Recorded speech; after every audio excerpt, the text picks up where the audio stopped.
السلام علیکم ناظرین، کیسے ہیں آپ لوگ؟ آپ دیکھ رہے ہیں تبلیغ دین۔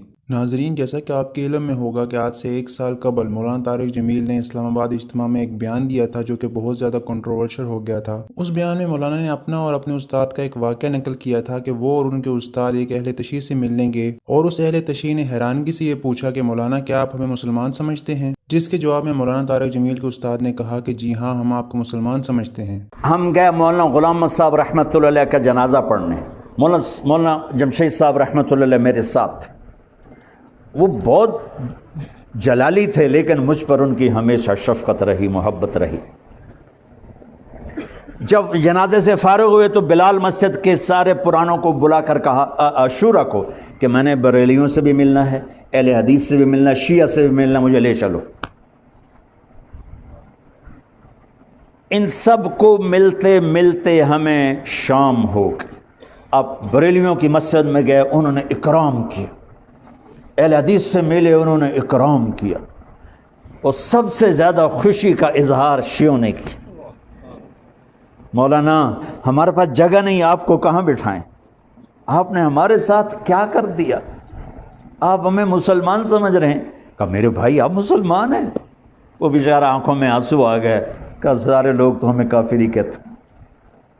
جب میں نے اپنے استاد کو یہ کرتے دیکھا ہے، کرنے سے بات اندر جاتی ہے، میرے دل میں کسی کی نفرت نہیں۔ اب مولانا کے اس بیان میں بہت زیادہ تنقید کی گئی تھی اور اس وقت کے سوشل ایکٹیوسٹ محمد بلال خان نے بھی ایک ویڈیو بنائی تھی جس میں انہوں نے مولانا پہ بہت زیادہ تنقید کی تھی۔ ہم نے بلال بھائی شہید رحمۃ اللہ علیہ کی ویڈیو کا اس وقت بھی جواب دیا تھا، لیکن کیونکہ اس کے بعد ان کی شہادت ہو گئی تھی تو ہم نے یہ سلسلہ بند کر دیا اور وہ ویڈیو ڈیلیٹ کر دی۔ لیکن اب مولانا طارق جمیل اور محمد بلال خان کے درمیان ہونے والی گفتگو کی ایک کال ریکارڈنگ لیک ہوئی ہے۔ یہ کال کیونکہ 50 منٹ لمبی ہے تو میں آپ کو ایک سمری اس کی بتا دیتا ہوں کہ اصل میں اس میں بات کیا ہوئی تھی۔ اس ریکارڈنگ کے اندر محمد بلال شہید رحمۃ اللہ علیہ مولانا طارق جمیل پہ اعتراض کرتے ہیں کہ آپ اہل تشیع سے اتنی قربت کیوں بنائے ہوئے ہیں اور آپ ان کو مسلمان بار بار کیوں کہتے ہیں، جس کے جواب میں مولانا طارق جمیل محمد بلال خان کو یہ بات سمجھانے کی کوشش کرتے ہیں کہ ان کا تعلق تبلیغی جماعت سے ہے اور ان کے مزاج میں نرمی ہے اور وہ پیار محبت سے ان لوگوں کو اپنے قریب کر کے ان کو راہ ہدایت پر لانا چاہتے ہیں۔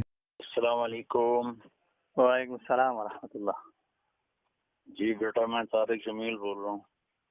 جی مولانا صاحب خیریت سے ہیں؟ آپ ٹھیک ہے؟ جی بیٹا، آپ خیریت سے ہیں؟ اللہ کا کرم، الحمدللہ۔ آپ مجھ سے ناراض ہیں؟ ہاں، میں آپ سے تو نہیں ہوں، آپ کی باتوں سے ہوں۔ چلیں، اس پر میں معافی مانگ لیتا ہوں آپ سے۔ وہ تو آپ کو اللہ سے معافی مانگنی چاہیے، اصحاب رسول سے مانگنی چاہیے، نبی پاک سے مانگنی چاہیے۔ ہم بیٹا پتہ کیا ہے، جی جی ہر ایک کے نا کام کرنے کی ایک ترتیب ہوتی ہے۔ تبلیغی جماعت کا جو میتھڈ ہے نا بیٹا کام کرنے کا، وہ ہے یعنی جس کو ہم دعوت دے رہے ہیں نا، جی جی وہ ہے مریض کی طرح، صحیح اور جو دعوت دینے والا ہے وہ طبیب کی طرح۔ صحیح تو علماء کا کام ہے عقائد بتانا، حدود بتانا، سب کچھ۔ صحیح۔ اور جو ابھی اپنے آئی ایس آئی کو دیکھا، کبھی وردی میں ہوتے ہیں؟ نہیں، وہ تو ظاہر انڈر گراؤنڈ کام ہوتا ہے۔ انڈر گراؤنڈ کا مطلب تبلیغ والے بیٹا، میں نے چونکہ تبلیغی مدرسے میں پڑھا، ہمارا اللہ کے فضل سے وہی عقیدہ ہے جو ہمارے باقی اکابر کا ہے، لیکن ان کو قریب کرنے کے لیے، ان سے تھوڑا سا اظہار محبت کے لیے ہمارا یہ طریقہ ہوتا ہے۔ اللہ کے فضل سے کتنے شیعہ طائب ہو چکے ہیں، کتنے بریلوی طائب ہو چکے ہیں اللہ کے فضل و کرم سے۔ تو اللہ کے فضل و کرم سے بیٹا، یہ کہیں آپ سوچیں نہیں کہ میرے دل میں اصحاب رسول کے بارے میں کوئی، یہ تو کلمہ ہی نہیں نصیب ہوگا مجھے اگر میرے دل میں ان کے بارے میں کوئی کمی ہوگی۔ مولانا نے اس بات کا بھی خلاصہ کیا کہ ہزاروں اہل تشیع نے ان کی وجہ سے توبہ کی اور مسلک اہل سنت اختیار کیا، لیکن بلال بھائی شہید رحمۃ اللہ علیہ کی یہی بات ہے کہ آپ ان کو مسلمان نہیں کہہ سکتے، آپ ان کو قریب کریں، محبت دیں، لیکن ان کو مسلمان کہنا اور حد سے زیادہ قربت اختیار کرنا یہ مناسب نہیں ہے۔ پھر بلال بھائی شہید رحمۃ اللہ علیہ مولانا سے یہ بات واضح طور پر پوچھتے ہیں کہ آپ بتائیے کہ آپ کے نزدیک کیا صدیق اکبر کی تکفیر کرنے والا مسلمان ہے؟ کیا امی عائشہ پہ تہمت باندھنے والا مسلمان ہے؟ اور مولانا طارق جمیل بغیر ہچکچائے واضح طور پہ یہ بات کہتے ہیں کہ صدیق اکبر کی تکفیر کرنے والا مسلمان نہیں اور نہ ہی امی عائشہ پہ بہتان باندھنے والا مسلمان ہے۔ بیٹا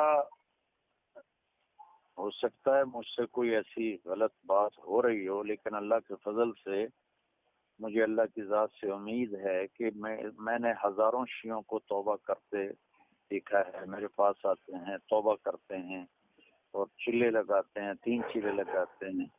میں کوئی ان کو جن کے کفری عقائد ہیں میں انہیں کبھی مولانا صاحب مسلمان آپ نے نہیں یہ بات سمجھتا. کنفرم نہیں کی کہ آپ کے نزدیک کفری عقائد ہیں کیا؟ شیعہ کے کفری عقائد آپ کے نزدیک کون کون سے بتا دیں چلے مجھے.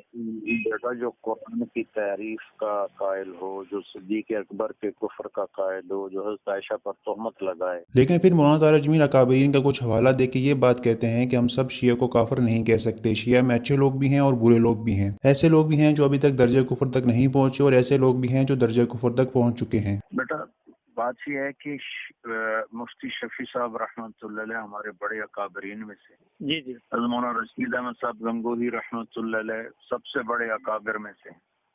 صدیق اکبر سے بڑے اکابر میں نہیں ہیں. کون؟ مولانا رشید احمد گنگوہی بالکل نہیں ہے، صاحب صدیق اکبر سے بڑے نہیں ہیں. مولانا صاحب آپ نہیں بیٹا میری بات سنیں نا. اس میں جن شیعہ کے عقائد کفری ہیں وہ کافر ہیں. جی جی. اور جن شیعہ کے عقائد کفری نہیں وہ کافر نہیں ہیں. بس اتنی سی بات. اور آپ کے بارے میں گفتگو ہوتی ہے، میں نے خود اپنے کانوں سے سنی ہے، جید علماء کے اندر آپ کے بارے میں گفتگو ہوتی ہے، آپ کے طرز اور آپ کے خاص کر اس حوالے سے جو آپ نے یعنی کہ خاص کر منہج آپ کہتے ہیں ہم جو منہج پہ علماء اہل سنت کے علماء دیوبند کے منہج پہ ہیں. تو یہ جتنے فتاوی جات تھے بڑوں کے، جس طرح یہاں پہ ایک ترتیب رہی، میں واللہ نہیں کہتا ہوں کہ جو لوگ یعنی کہ ڈائریکٹ قتل و قتال کے قائل میں اس چیز کا قائل نہیں ہوں. میرا بیٹا بڑوں کے فتاوی جات میں مولانا رشید احمد گنگوہی بھی ہمارے بڑوں میں ہیں، مولانا قاسم نانوتوی ہمارے بڑوں میں، مفتی شفیع صاحب ہمارے بڑوں میں ہیں. تو مفتی شفیع صاحب کی جواہر الفقہ آپ پڑھیں، اس میں انہوں نے لکھا ہے کہ پوری شیعہ کو قوم کو کافر کہنا مشکل ہے. یہ جن کے یہ عقائد ہیں پھر انہوں نے آگے لکھے وہ کافر ہیں چاہے وہ کوئی بھی ہو. مولانا صاحب یہ تو ایک پھر علمی ڈیبیٹ ہے نا. علمی ڈیبیٹ یہ ہے کہ لفظ شیعہ کے اوپر اطلاق ہوتا ہے یا نہیں. اچھا یہاں مجھے تھوڑی سی حیرانگی ہوئی یہ بات سن کے کہ جب مولانا طارق جمیل اکابرین کا حوالہ دینا چاہتے ہیں تو آگے سے محمد بلال خان یہ کہہ دیتے ہیں کہ وہ اکابرین صدیق اکبر سے تو بڑے نہیں. جو بات مجھے سمجھ نہیں آئی وہ یہ تھی کہ کیا بلال بھائی اپنے آپ کو عالم دین یا مجتہد کہتے ہیں؟ اگر بلال بھائی اکابرین کے اوپر اعتماد کرتے ہیں اور بھروسہ کرتے ہیں اور انہی کے فتاوی جات کو پیش کر کے اپنے موقف کی تائید حاصل کرتے ہیں، تو جب مولانا طارق جمیل نے اپنی تائید کے اوپر اکابر کو پیش کرنا چاہا تو انہوں نے آگے سے یہ کہہ کے کیوں منع کر دیا کہ وہ اکابرین صدیق اکبر سے بڑے نہیں؟ اگر دین ہم نے اکابرین سے ہی سیکھنا ہے تو پھر مولانا طارق جمیل جن اکابرین کا حوالہ دے رہے ہیں ان کی بات کو بھی ہمیں اہمیت دینی پڑے گی. دوسرا مجھے یہ بات سمجھ نہیں آئی کہ محمد بلال خان بھائی اس بات پہ بار بار ایمفیسائز کر رہے تھے کہ میں بیرولوں کے پیچھے بھی نماز پڑھ لیتا ہوں، میں اہل حدیث کے پیچھے بھی نماز پڑھ لیتا ہوں. بتاتا ہوں، میں 2015 میں گیا تھا اس کے لیے چلے کے لیے، تو مجھے پتہ ہے لوگ کس طرح کے لوگ ہوتے ہیں اور کس طرح ان کو ڈیل کرنا پڑتا ہے. مطلب میں آپ سے زیادہ نہیں جانتا، آپ کا تو تجربہ ساری زندگی کا، میری 22-23 سال عمر ہے، تو اس سے دگنا آپ کا تجربہ ہے، آپ پوری دنیا میں گئے ہیں. لیکن لوگ کس طرح گالی دیتے ہیں، کس طرح ڈنڈے مارتے ہیں اور اعلان کرتے ہیں جی وہابی آ گئے، یہ پلیت ہو گئی مسجد، یہ ساری چیزیں ہیں. اور میں آپ کو لکھ کے دے رہا ہوں کہ تبلیغی جماعت میں جانے کے بعد میں نے پہلی مرتبہ بریلویوں کے پیچھے نماز پڑھی تھی. اس سے پہلے میں نہیں پڑھتا تھا. پھر میرے پیچھے بھی وہ لوگ پڑھتے رہے، اہل حدیثوں میں ابھی بھی پڑھتا ہوں. میرے ادھر ایک بغل میں مسجد ہے بریلویوں کے سامنے جو ہے اہل حدیثوں کی اور دیوبندی کی مسجد ذرا دور ہے، تو مجھے جس جگہ نزدیک پڑتا ہے میں وہاں پہ پڑھتا ہوں. آپ جو فرقہ واریت سے دور کرنے کی بات کر رہے ہیں وہ بات تو ہم اب سوال یہ ہے کہ اگر آپ نے اکابرین کے فتاوی جات کے اوپر عمل کرنا ہے اور انہی کے اوپر اعتماد کر کے آگے بات کرنی ہے تو اکابرین کا فتویٰ تو یہ بھی ہے کہ منکرین حیات نبی صلی اللہ علیہ وسلم کے پیچھے نماز نہیں ہوتی. حضرت مولانا یوسف لدھیانوی شہید رحمہ اللہ، مولانا طارق جمیل کے پیر، مولانا فضل الرحمان دامت برکاتہم کے پیر، مولانا مسعود اظہر کے پیر، مولانا اعظم طارق رحمہ اللہ کے پیر، ان چاروں بزرگوں کے پیر کا فتویٰ آپ کے مسائل ان کے حل میں چھپ چکا ہے. جلد نمبر 1 صفحہ 299 پہ چھپ چکا ہے. فرمایا منکر حیات انبیاء کے پیچھے نماز نہیں ہوتی. شرق تا غرب، کراچی تا خیبر، شمال تا جنوب، علماء حق، علماء احناف، علماء دیوبند کا یہ فتویٰ ہے، منکر حیات النبی کے پیچھے آپ کی نماز نہیں ہوتی. جو پڑھی ہے وہ بھی آپ کے ذمہ لوٹانا واجب ہے. اور ہم یہ بات اچھی طرح سے جانتے ہیں کہ اہل حدیث مکتبہ فکر حیات النبی صلی اللہ علیہ وسلم کا قائل نہیں ہے. اسی طرح سے بریلوی مکتبہ فکر کے اندر بھی بہت سے لوگ ایسے پائے جاتے ہیں جن کے عقائد و نظریات کفری اور شرکیاں ہیں.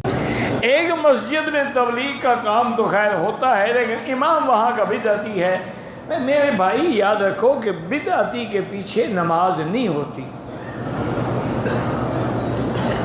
حتیٰ کہ حدیث میں ہے کہ من احدث حدثن او آوا محدثن، کوئی خود بدعتی ایجاد کرے یا بدعتی کو پناہ دے فعلیہ لعنۃ اللہ والملائکۃ والناس اجمعین لا یقبل اللہ منہ صرفا ولا عدلا.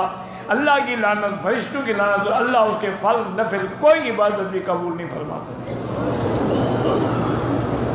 اسی طرح ایک حدیث مبارک میں ہے، حضور نے فرمایا کہ من وقر صاحب بدعۃ فقد اعان علی ہدم الاسلام. جس نے کسی بدعتی کی عزت کی اس نے اسلام کو گرا دیا. امام بنانے سے بڑی عزت کیا ہو سکتی ہے؟ تو اگر آپ ان کے لیے سافٹ کارنر رکھ سکتے ہو تو مولانا طارق جمیل نے اگر اہل تشیع کے لیے سافٹ کارنر رکھ لیا تو اس میں کیا حرج ہے؟ تو اب جہاں تک بات یہ ہے کہ کیا ہم اہل تشیع کو مطلقاً کافر کہہ سکتے ہیں یا نہیں، تو اس کے اوپر بہت سارے علماء کرام کے بیانات موجود ہیں. مولانا مکی الحجازی کا بیان موجود ہے، مفتی طارق مسعود کا بیان موجود ہے، اور ساتھ ساتھ مولانا منظور مینگل کا بیان موجود ہے. اور دوسری بات یہ بھی یاد رکھو کہ لفظ شیعہ جس پہ آ جائے وہ کافر ہو، یہ بات غلط ہے. کافر وہ ہیں جو اس قرآن کے منکر ہیں. کافر وہ ہیں جو سیدہ عائشہ صدیقہ پر اب بھی تہمت لگاتے ہیں.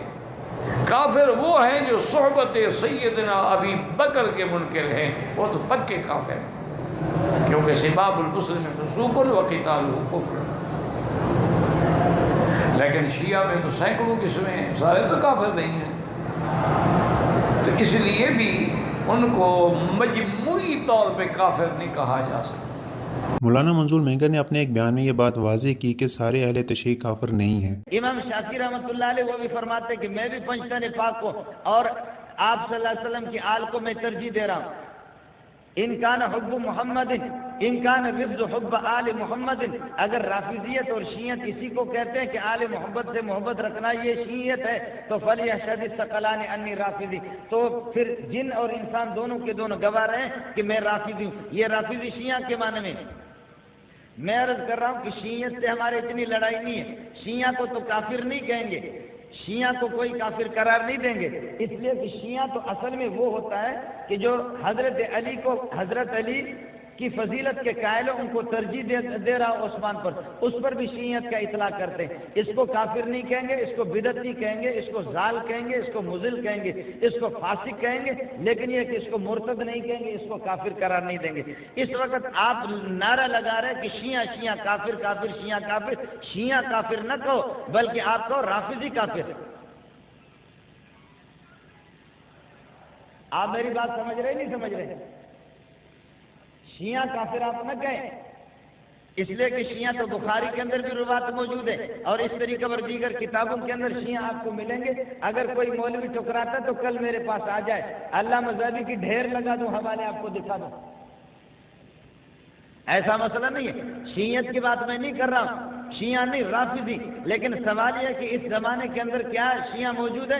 اس زمانے کے شیعہ شیعہ نہیں ہے، اس زمانے کے سب رافضی ہے. ہاں انہوں نے ایک چیز ضرور کی جس کو یہ لوگ بھی بہت زیادہ پیش کرتے ہیں کہ موجودہ دور میں اور پاکستان کے اندر جتنے شیعہ موجود ہیں وہ سب کے سب کافر ہیں. اب یہاں ایک بات سمجھنے والی ہے کہ یہ چیز علماء کرام کی اپنی پرسنل آبزرویشن ہے. یہ کوئی شرعی عقیدہ نہیں ہے کہ پاکستان میں موجود سارے شیعہ کافر ہیں. پاکستان کے اندر لاکھوں شیعہ موجود ہیں اور علماء کرام نے ایک ایک کے گھر جا کے ان سے ان کے عقائد نہیں پوچھے. علماء نے صرف اپنی ذاتی رائے دی ہے کہ انہوں نے جتنے شیعوں کو پایا ہے وہ سب کے سب کافر تھے. لیکن اس کی بنیاد پہ مطلقاً شیعہ کافر کا نعرہ لگانا یا مطلقاً شیعہ کو کافر کہنا یہ بھی مناسب نہیں ہے، کیونکہ بہت سارے لوگ صرف نام کے اور رسم و رواج کے شیعہ ہوتے ہیں. جیسے اہل سنت کے اندر بہت سارے لوگ صرف نام کے سنی ہیں، ان کو پتہ ہی نہیں کہ دیوبندی بریلوی اہل حدیث میں فرق کیا ہے اور ان کے کیا عقائد ہیں. دوستو ہم آخر میں ایک چھوٹی سی بات کرنا چاہیں گے کہ ہمارا مقصد قطعاً غلط عقیدے والوں کو ڈیفینڈ کرنا نہیں ہے، لیکن کسی بھی جماعت کو صرف اس کے غلط لوگوں کی وجہ سے مطلقاً غلط کہہ دینا بھی ٹھیک نہیں ہے. ناظرین اگر آپ کو یہ ہماری ویڈیو پسند آئی ہو تو ہمارے چینل کو سبسکرائب کر دیں اور بیل آئیکن کو کلک کر دیں تاکہ ہمارے آنے والی ہر ویڈیو کو نوٹیفیکیشن آپ کو مل سکے.